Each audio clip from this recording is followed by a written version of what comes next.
C'est avec beaucoup de plaisir que je salue mes bien-aimés frères et sœurs, nos amis et compatriotes martiniquais, et que je profite des quelques minutes que j'ai en cet après-midi afin de nous encourager tous à tenir ferme, quoi qu'il en coûte et quoi qu'il en coûte, de garder les yeux fixés sur le rocher de notre salut. Et pour cela, j'aimerais que nous puissions faire un petit retour en arrière.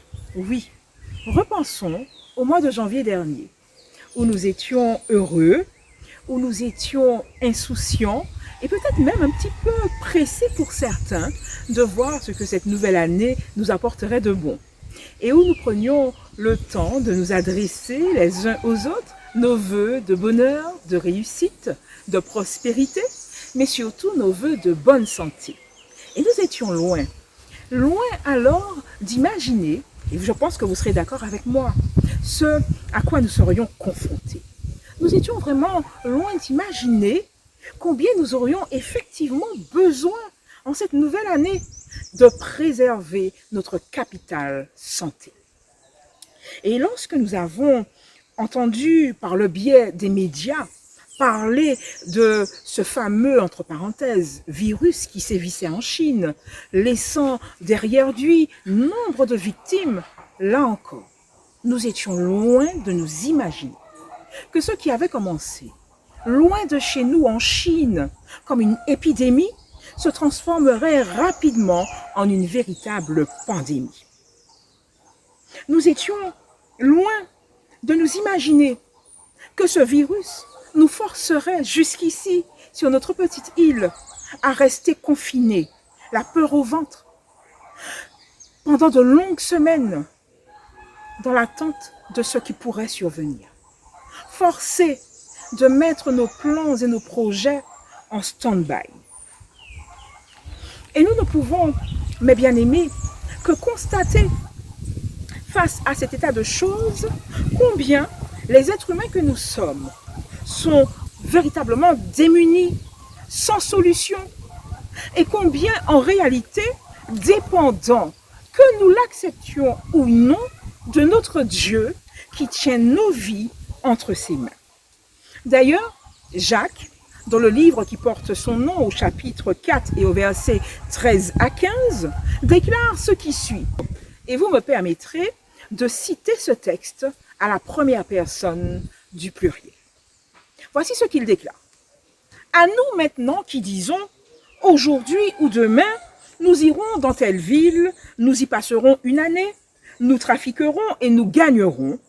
Nous ne savons pas ce qui arrivera demain, car qu'est-ce que notre vie? Nous sommes une vapeur qui paraît pour un peu de temps et qui ensuite disparaît.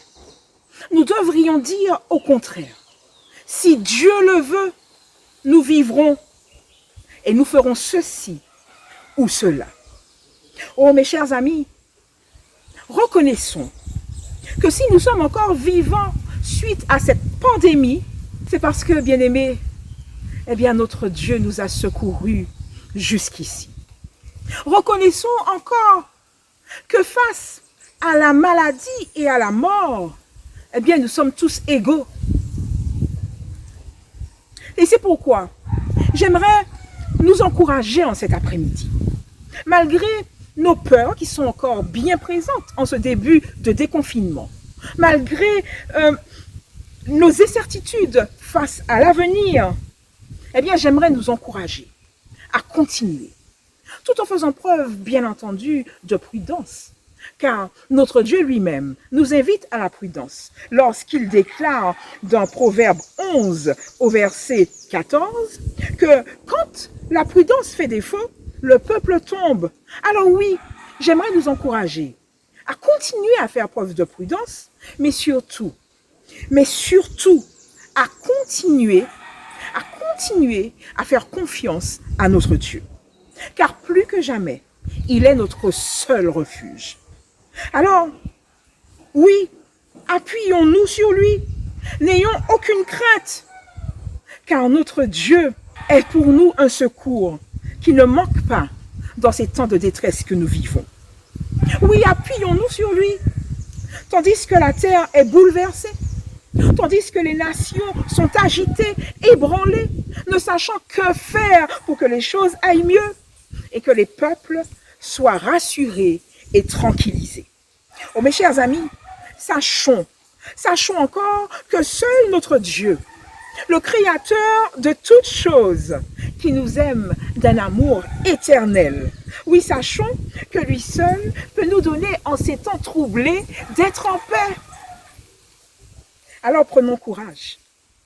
Oui, et levons les yeux vers le rocher de notre salut. Vers celui qui a dit dans Matthieu 28 qu'il serait tous les jours avec nous jusqu'à la fin du monde. Oui, prenons courage et vivons ce déconfinement avec l'assurance que notre Dieu ne nous abandonnera pas et qu'il restera à nos côtés comme il l'a promis, car il n'est pas un homme pour mentir. Ainsi, de même que notre Dieu, ce rocher sur lequel nous pouvons assurément nous appuyer, exhorta Josué, son serviteur, à lui faire confiance dans le livre qui porte aussi son nom, dans Josué 1, au verset 9, et bien de même notre Dieu nous exhorte, mes chers amis, à placer en lui toute notre confiance, à nous fortifier, à prendre courage et à ne point nous effrayer, parce qu'il nous promet qu'il sera toujours avec nous. Oui, il nous promet qu'il sera avec nous dans toute cette période de déconfinement, mais aussi dans tout ce que nous entreprendrons. Je nous encourage donc encore, mes chers amis, à lui remettre toutes nos angoisses, parce qu'il a promis dans Exode 33 au verset 14 qu'il marcherait lui-même avec nous. De plus, l'apôtre Pierre dans 1 Pierre 5 au verset 7 nous invite à nous décharger sur notre Dieu de tous nos soucis, parce qu'il prend grand soin de chacun d'entre nous. Mes chers amis, tandis que je termine ces quelques mots d'encouragement, j'aimerais nous inviter à oser. Oui, à oser mettre toute notre foi en notre Dieu, le rocher des siècles. Et nous découvrirons alors que ses promesses se réalisent toujours. Puisse donc la paix de notre Dieu, qui dépasse toute compréhension, nous être donnée en abondance alors que nous vivons ce déconfinement, un jour à la fois et chaque jour par la foi.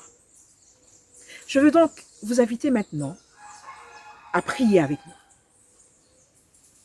Éternel, notre Dieu, notre Père, nous voulons te rendre gloire et honneur et nous voulons surtout te remercier pour ces quelques paroles d'encouragement que tu nous as accordées en cet après-midi.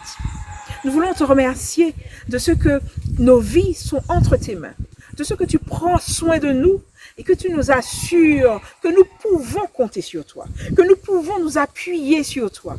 Oh, merci de ce que tu es là, présent jour après jour, alors que la terre est bouleversée. Merci infiniment pour ta présence, pour ton amour et pour ton extrême bonté envers chacun de nous. C'est au nom de Jésus, ton Fils et notre Seigneur, que nous t'en prions. Amen.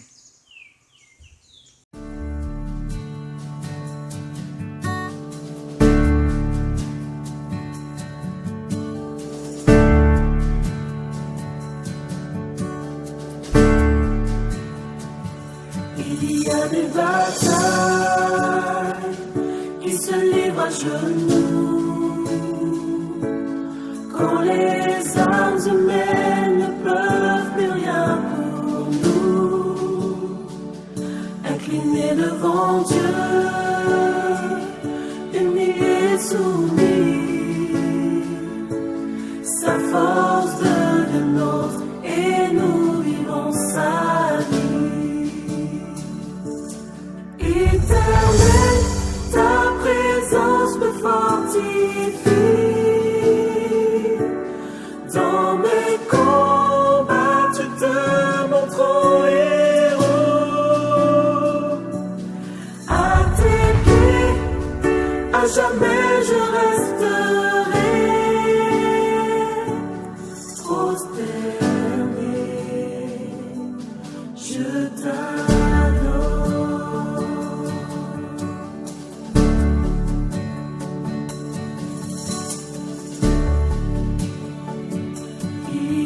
victoires qui s'obtiennent à genoux.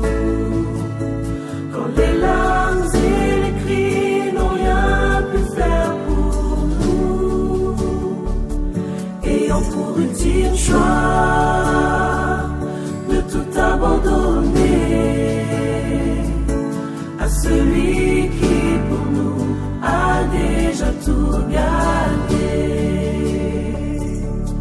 Éternel, ta présence me fortifie. Dans mes combats, tu te montres héros. À tes pieds, à jamais je resterai prosterné. Je t'adore. Éternel, ta présence me fortifie.